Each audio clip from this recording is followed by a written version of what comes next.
Hello everyone. Today we're going to be talking about modals, and we have released a couple of videos about modal auxiliaries and how to use them correctly in the past. So if you haven't seen those videos, we recommend that you watch them before you watch this video. But basically today we're going to be talking about using modal auxiliaries to talk about past situations. And let's begin with will and can, because when you're expressing ability with can, and when you're talking about plans for the future with will, when you change them to the past, they have their own special form. So for example, will becomes would. So for example, if I tell you that right now, I think I will become an astronaut in the future, well, we simply say, I will become an astronaut. But if you're talking about the plans that you had as a child, you might say something like, when I was a child, I thought I would become an astronaut, but I didn't. So again, will becomes would, and can becomes could. But for the majority of other modal auxiliaries, they follow a particular formula. So let me demonstrate with modals should and would. You might remember that we use would when we're talking about imaginary situations.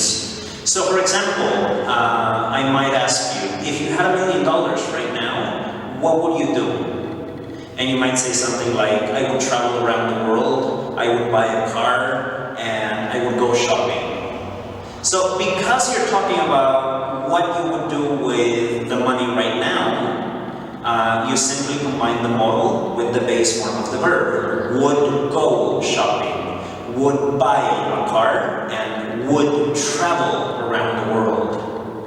And again, all of those are imaginary situations. You're just imagining what you would do if you had the money, but in reality, you probably don't.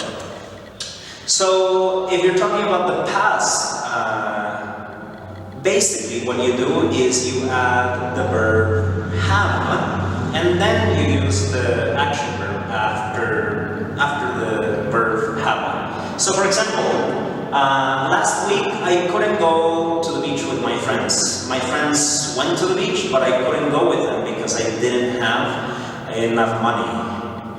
And now I'm thinking, oh, you know, if I had the money, what could I have done?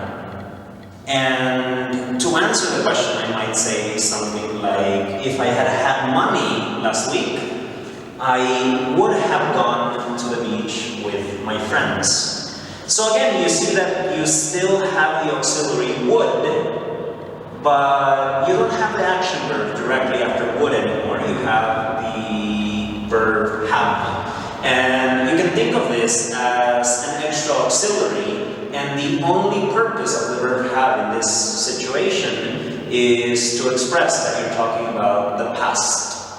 Be careful, it's not has or had, it's always in the base form, would have. And after have, you always use the past participle, so the past participle of the verb go is gone. I would have gone to the beach. Let me give you another situation. Imagine that I found a wallet on the street yesterday, and I asked you, if you had been in my situation, what would you have done? And you might say something like, I would have tried to find the owner, and I would have kept the money. And again, this happened last week, and so it is necessary to use have to indicate that you're talking about a past situation. Similarly, when you're talking about should, or when you use the word should, if you're talking about the past, you should use have to indicate that you're talking about the past. So for example, if I'm sick right now, your advice to me might be, you should go to the doctor. But if I was really, really sick last week and you told me to go to the doctor and I didn't listen to you, and now I'm really, really sick. You might say something like, you should have gone to the doctor. You're not telling me to go to the doctor right now. You're telling me that last week I should have gone to the doctor, and so again, it is necessary to use have after the modal auxiliary and then a past participle. Or you take an exam, but you fail the exam.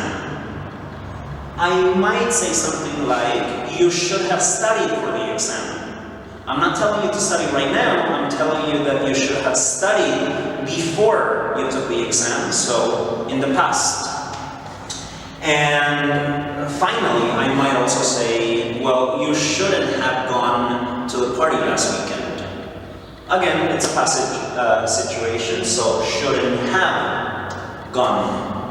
And basically, that's how you express that you're talking about the past, with would for imaginary situations, and with should for advice. And actually, it's the same thing that you do with may, might, must, and could in certain situations. But we're going to be releasing a video in a few days, giving you more examples with may, might, must, and could.